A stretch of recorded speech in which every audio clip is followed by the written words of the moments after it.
Good morning, children. Today we are going to see a new lesson, resources. What are resources? Resources is anything that fulfills human needs. What are resources? Resources is anything that fulfills human needs.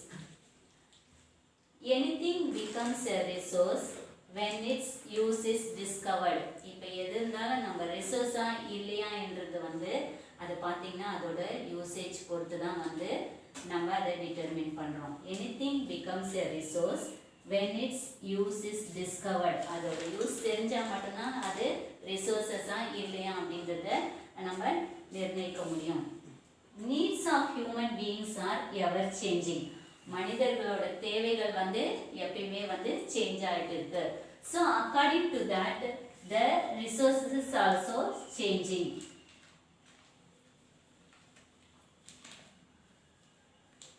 Resources are also keep changing.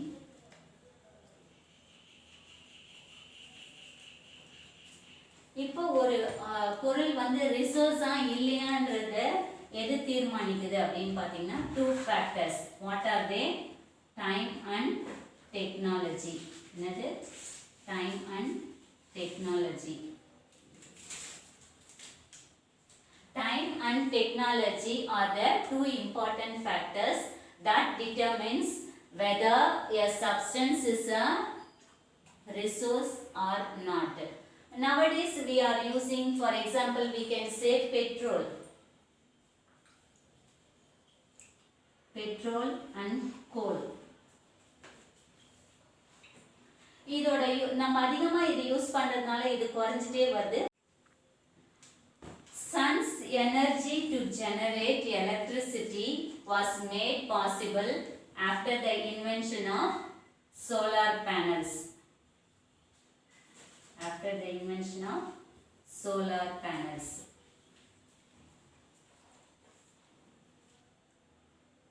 Now let us continue the lesson, resource.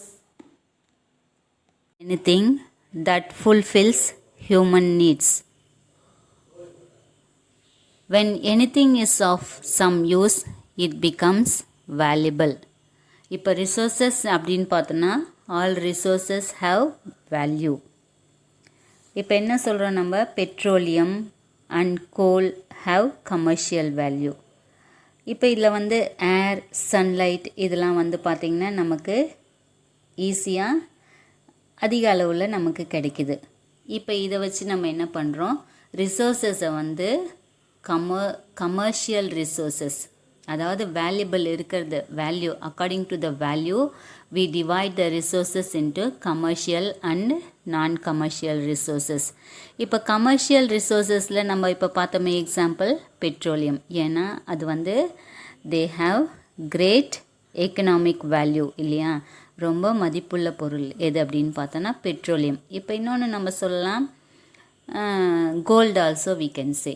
இப்போ non commercial resource அப்படின்னு பார்த்தோன்னா நமக்கு ஈஸியாக அதிக அளவில் கிடைக்கிறது. Example அப்படின்னு பார்த்தோன்னா air. Then resources can be divided into natural resources, manmade and human resources. All resources that have been directly provided by nature are called natural resources. நமக்கு இயற்கை மூலமா கிடைக்கிறது எல்லாமே natural resources. For example, we can say air, water, minerals, soil, vegetation and wildlife around us are natural resources. Now we see the classification of natural resources. Natural resources can be classified into different groups depending on first one, origin, development, renewability, distribution and ownership. First we are going to see about the origin. On the basis of origin, it can be classified into two types, biotic and abiotic resources. All living resources are biotic resources. Plants, animals, and other microorganisms are biotic resources. அதாவது உயிருள்ள பொருள்கள் எல்லாமே வந்து biotic ரிசோர்ஸஸில் வந்துடும். The biotic resources were mere substances till they were recognized by humans. இப்போ பேசிக்காக ஹியூமன்ஸ்க்கு என்னென்ன தேவை இருந்துச்சு அப்படின்னு பார்த்தீங்கன்னா மூணு தான். Food, clothing and shelter. அது வந்து பார்த்திங்கன்னா நம்ம என்ன சொல்கிறோம், he collected things through primary activities. எது மூலயமா அவன் இதை கலெக்ட் பண்ணால் ப்ரைமரி ஆக்டிவிட்டீஸ் என்ன அப்படின்னு பார்த்தீங்கன்னா hunting, food gathering, phishing and forestry. Later, when food became scarce, they had to cultivate and that became agriculture. இப்போ ஃபஸ்ட்டு ஃபுட்டை வந்து அவங்க எப்படி தேடிக்கிட்டாங்க அப்படின்னு பார்த்தோன்னா ஹண்டிங் அண்ட் கேதரிங் மூலமாக தான். அப்போது வந்து அது குறைஞ்சி போகும்போது அந்த அனிமல்ஸ் வந்து நம்பரில் குறைஞ்சி பற்றாக்குறை வரும்போது தான் வந்து என்ன கண்டுபிடிச்சாங்க, அக்ரிகல்ச்சர் வந்து கண்டுபிடிச்சாங்க. தே cultivated and produced the crops, and the cattle were also reared on their farms to fulfill their basic needs. அது மட்டும் இல்லாமல் கேட்டலும் அவங்க வந்து வளர்த்ததுனால அவங்களோட பேசிக் நீட்ஸ் வந்து ஃபுல்ஃபில் ஆச்சு. Abiotic resources are non living things. என்னென்ன சொல்கிறோம், land, water, air and minerals are abiotic resources. உயிரற்ற பொருள்கள்லாம் abiotic resources. Abiotic resources were also sought after by the early man. அவங்க வந்து நிலத்தை கூட பெட்டர் லேண்ட் ஃபார்ம்ஸ் கிடைக்கணும் அப்படின்றதுக்காக அதை தேடி எங்கே வாட்டர் சப்ளை அதிகமாக இருக்குது அப்படின்றத தேடி போய் அங்கே தான் வந்து அக்ரிகல்ச்சர் பண்ணாங்க. அந்த இடத்துலையே வந்து அவங்க கேட்டெல்லாம் வந்து வளர்த்தாங்க. ஸோ இப்போ இதுதான் வந்து நமக்கு வில்லேஜாக வந்து உருவாகுது. எங்கே அவங்க போய் செட்டில் ஆனாங்க, ரிவர் பேங்க்ஸ் சைடில் தான். அப்போது வந்து பார்த்திங்கன்னா இது அக்ரிகல்ச்சர் பண்ணுறதுக்கு அவங்களுக்கு டூல்ஸ் வந்து ரொம்ப ரொம்ப முக்கியமான தேவையாக இருந்தது. ஃபஸ்ட்டு அவங்க வந்து ஸ்டோன்ஸ்னால் செஞ்ச டூல்ஸ் யூஸ் பண்ணாங்க. அதுக்கப்புறமா வந்து என்ன பண்ணாங்க, iron, first copper metal use பண்ணியிருக்காங்க, அதுக்கப்புறமா அயன் வந்து யூஸ் பண்ணியிருக்காங்க. அது மட்டும் இல்லாமல் முக்கியமான ப்ரிஷியஸ் மெட்டல்ஸ் அதையும் வந்து அவங்க கண்டுபிடிச்சி ஆர்னமெண்ட்ஸ்லாம் வந்து அதில் செஞ்சு யூஸ் பண்ணியிருக்காங்க. Later mining became one of their leading primary activity.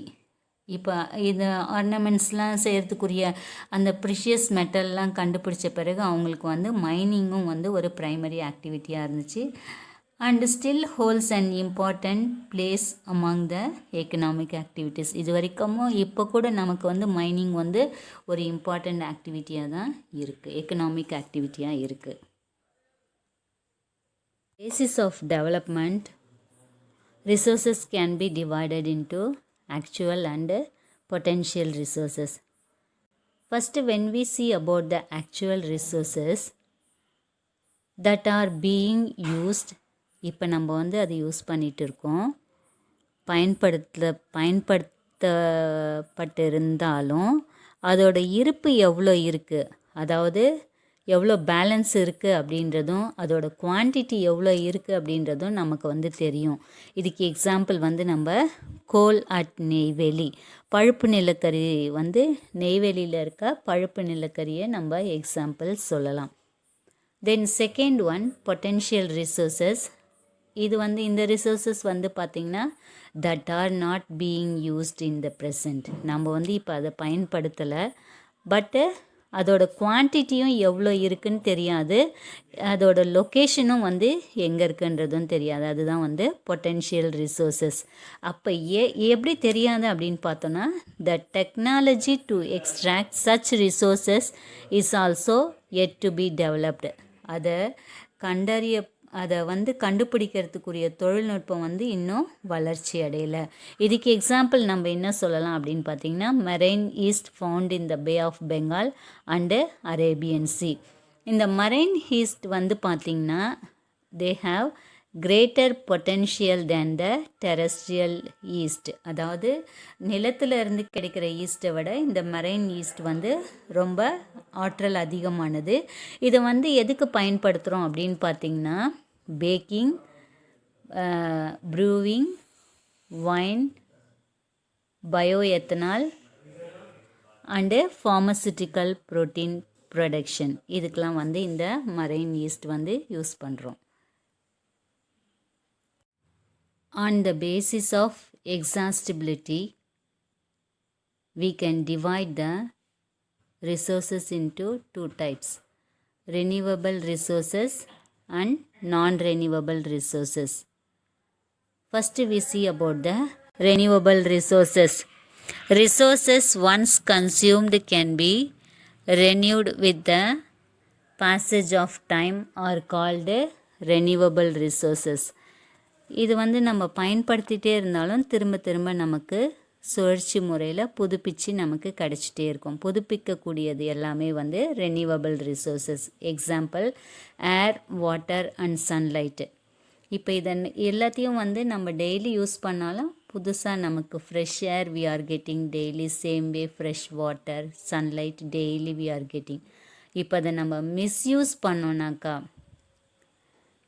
என்ன ஆகும் அப்படின்னு பார்த்தீங்கன்னா, such resources can also limits its available quantity.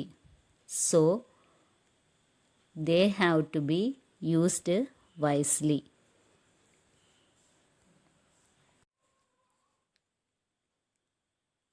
Natural resources which are limited can be called non-renewable resources.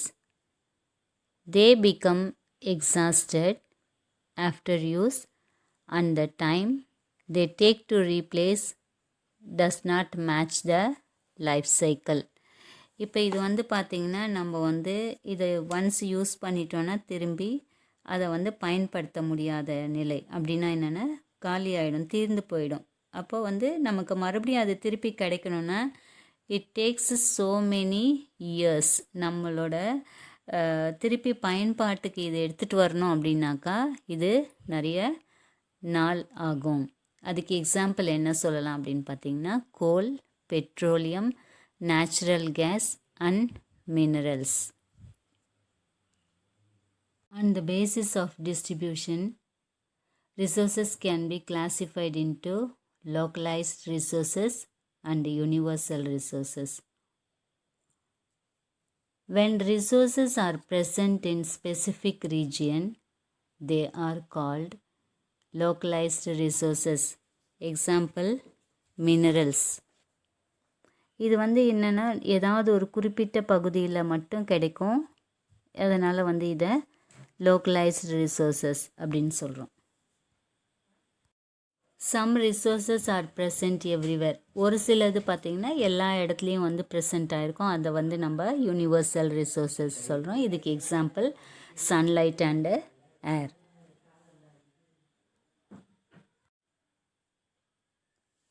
Based on the ownership, resources can be classified into individual resources, community owned resources, national resources and international resources. First we are going to see about individual resources. Individual resourcesனா இது வந்து பர்டிகுலராக ஒரு பர்சனுக்கு சொந்தமானது அப்படின்னு நம்ம சொல்கிறோம் இல்லையா. இப்போ நம்மளுக்கு சொந்தமானது வீடு அப்படி சொல்கிறோம் இல்லையா, அதுதான் வந்து இண்டிவிஜுவல் ரிசோர்ஸஸ். அது வந்து என்னென்னா ப்ரைவேட்லி ஓன்டு பை இண்டிவிஜுவல்ஸ். இந்த வீடு நம்மளுக்கு சொந்தமானது, இந்த அப்பார்ட்மெண்ட் நம்மளுக்கு சொந்தமானது அப்படி சொல்கிறோம் இல்லையா, அது வந்து individual resources. Second one community owned resources. அப்படின்னா என்ன பார்த்தோன்னாக்கா, இது வந்து utilised by all the members of the community. நம்ம ஊரில் இருக்க எல்லாருமே சேர்ந்து அதை யூஸ் பண்ணுவாங்க. அது என்னது அப்படின்னு பார்த்தோன்னா பப்ளிக் பார்க். இது வந்து நம்மளுக்கு மட்டும் சொந்தமானது கிடையாது, அந்த ஏரியாவில் இருக்க பீப்புள் எல்லாருக்குமே அது வந்து சொந்தமானது, அது எல்லோரும் யூஸ் பண்ணுவாங்க. இதனால் இதை வந்து கம்யூனிட்டி ஓன்டு ரிசோர்ஸஸ் அப்படின்னு சொல்கிறோம். Third one, national resources. இந்த நேஷ்னல் ரிசோர்ஸஸ்னால் வந்து பார்த்திங்கன்னா they are resources within the political boundaries and oceanic area of a country. Example, tropical forest region of India. Resources are resources within the political boundaries. ஒரு நாட்டோட எல்லைக்குள்ளே இருக்கிற அந்த எல்லைக்குட்பட்ட நிலப்பகுதின்னு சொல்லலாம்.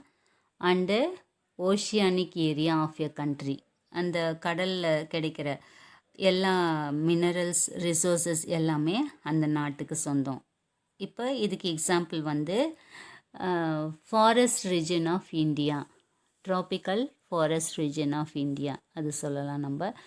International resources are all oceanic resources found in the open oceans. இது எந்த நாட்டுக்குள்ளேயும் பவுண்ட்ரிலையும் கிடையாது, இது வந்து ஓப்பன் ஓஷன் இது.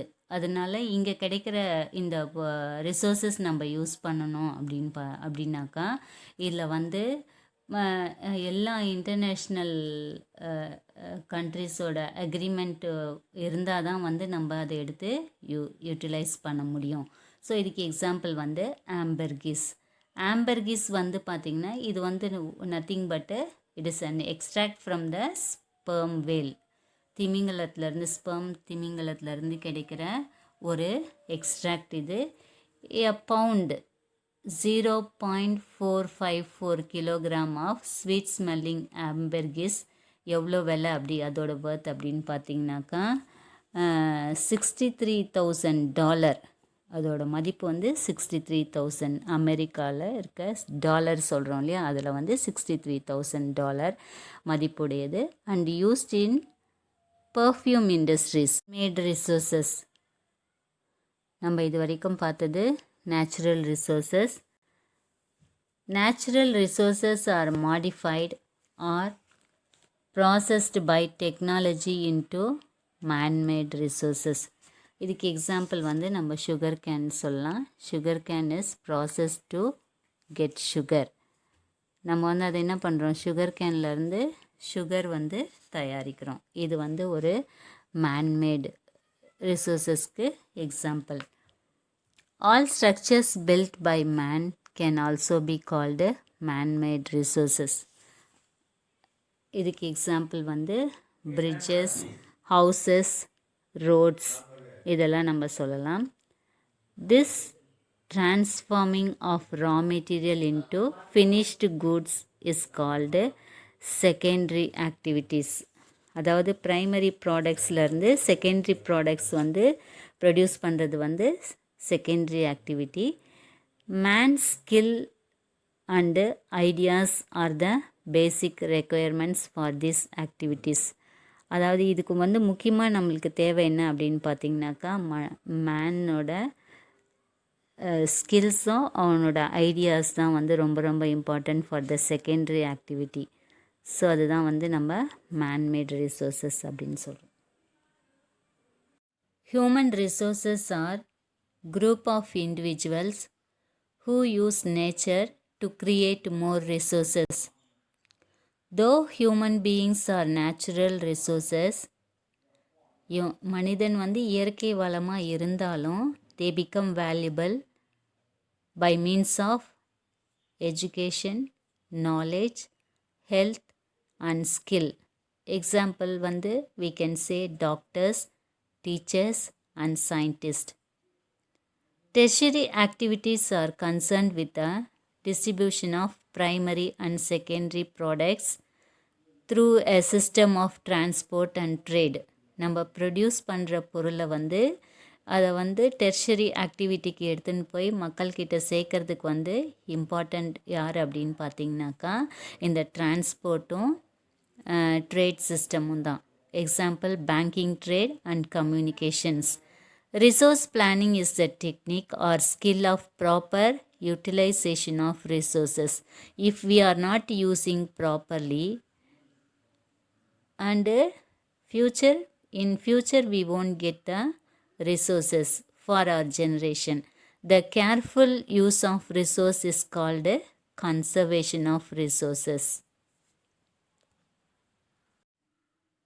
Gandhian thought on resources.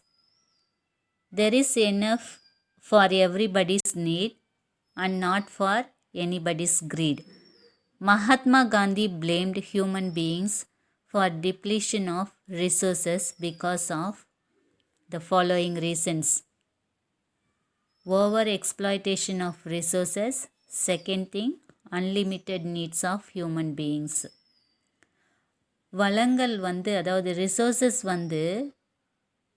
மனிதர்களோட தேவைக்கு மட்டும்தானே தவிர பேராசைக்கு கிடையாது அப்படின்றத காந்திஜி சொல்லியிருக்காங்க. உலகத்தில் இருக்க வளங்கள், இந்த ரிசோர்ஸஸ் டிப்ளீட் ஆகிறதுக்கு, குறையறதுக்கு காரணம் ரெண்டு தான். மனிதர்கள் அதை ஓவராக யூஸ் பண்ணுறது, over exploitation. Second thing unlimited needs of human beings. அவங்களோட தேவை எல்லையை தாண்டி போயிட்டு இருக்கு. ஸோ இது மாதிரி போகணுன்னா என்ன பண்ணணும், நம்ம we need to conservation is very very important.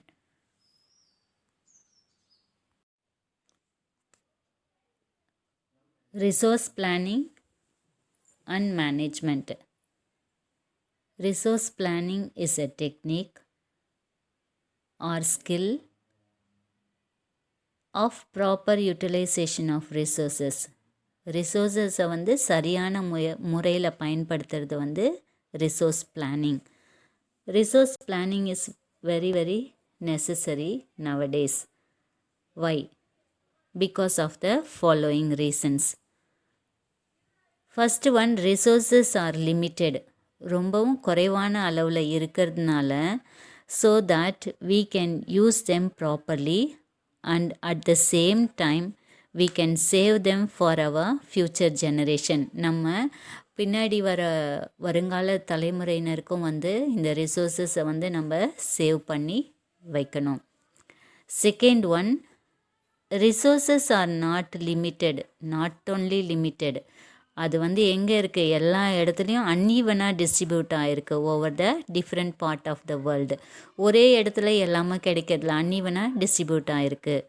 Then third one, it is essential for the production of resource to protect them from over exploitation. அதிகமாக வளத்தை பயன்படுத்துறதுலேருந்து நம்ம அதை பாதுகாக்கிறது ரொம்ப ரொம்ப அவசியமானதாக இருக்குது. இப்போ நம்ம எல்லா வளமும் ஒரே இடத்துல கிடைக்காது இல்லையா, அது டிஃப்ரெண்ட் பிளேசஸில் இருக்கிறதுனால we need to conserve it for our future generation. Conservation of resources. கன்சர்வேஷன்னா என்னென்னா, we have to use the resources very very in a careful manner. We have to use it in a proper manner so that only we can save it for the future use. Resources are being used at a very fast rate. நம்ம எவ்வளோ வேகமாக அதிகமாக, petrol பார்த்திங்கன்னா daily over usage நிறைய use பண்ணிகிட்டே இருக்கோம். இப்போ அது என்ன ஆகிட்டே இருக்குது, குறைஞ்சிட்டே இருக்குது. Same way electricity, water also, they all will deplete soon if we are not using it very carefully. அப்போ நம்ம என்ன பண்ணணும், ஏன் இப்படி அதிகமாக செலவாயிட்டே இருக்குது அப்படின்னு சொல்கிறோன்னா, because of the increase in population. So natural resources are depleting fast and we should use the resources very carefully and wisely so that we can control the depleting ratio. நம்ம தேவையான அளவு மட்டும் பயன்படுத்தணும்னா we can save it for the future use. Development is very very necessary without affecting the needs of the future generation. இப்போ நம்ம தேவைக்கு அதிகமாக நம்ம பயன்படுத்திட்டு நம்ம பின்னாடி வரவங்களுக்கு காலி பண்ணி வச்சிட்டோன்னா the future generation will suffer a lot. It is the very very important thing to save the resources for the future generation. If the present needs of resources are met and the conserving of resources for the future are balanced, that is called sustainable development.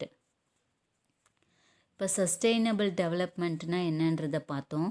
இப்போ நமக்கு இருக்க தேவை present needs of resource are met. அது மட்டும் இல்லாமல் and we have to conserve the resource for the future are balanced. அப்படி இருந்துச்சுன்னா அதை வந்து நம்ம சஸ்டெயினபிள் டெவலப்மெண்ட் அப்படின்னு சொல்கிறோம். வென் இட் டேக்ஸ் பிளேஸ் அப்படின்னு பார்த்தோன்னா there are 5 or 6 reasons they have given. First one வந்து என்னன்னா the reasons of depletion are identified. அதாவது இந்த ரிசோர்ஸஸ் வந்து குறைஞ்சிட்டே வர்றதுக்கான ரீசன் என்னன்றதை நம்ம ஃபஸ்ட்டு கண்டறியணும். Second thing, reusable resources are recycled. நம்ம அதாவது இப்போ நம்ம ஏற்கனவே பார்த்துருக்கோம், இந்த பிளாஸ்டிக்ஸ் அதெல்லாம் வந்து ரீயூசபிள் இருக்கிறதா பயன்படுத்தணும் அப்படின்னு சொல்லிட்டு நம்ம போடுற பிளாஸ்டிக் குப்பையே வந்து ரொம்ப அதிகமாக போயிட்டு இருக்கு. Wastage and excess consumption is prevented. Waste பண்ணக்கூடாது அண்ட் தென் அதிகமாகவும் வந்து அதை நம்ம யூஸ் பண்ணக்கூடாது, அதை வந்து குறைக்கணும். அடுத்தது பொல்யூஷனை வந்து ப்ரிவெண்ட் பண்ணணும். environment is protected. Alternative resources are used. Reuse, recycle and reduce. We should follow these 3 R's. So pollution should be prevented and the environment must be protected. We should preserve vegetation and wildlife. Alternative resources should be used. If we follow this, we can conserve the resource for the future generation and we can save the earth. Thank you, children.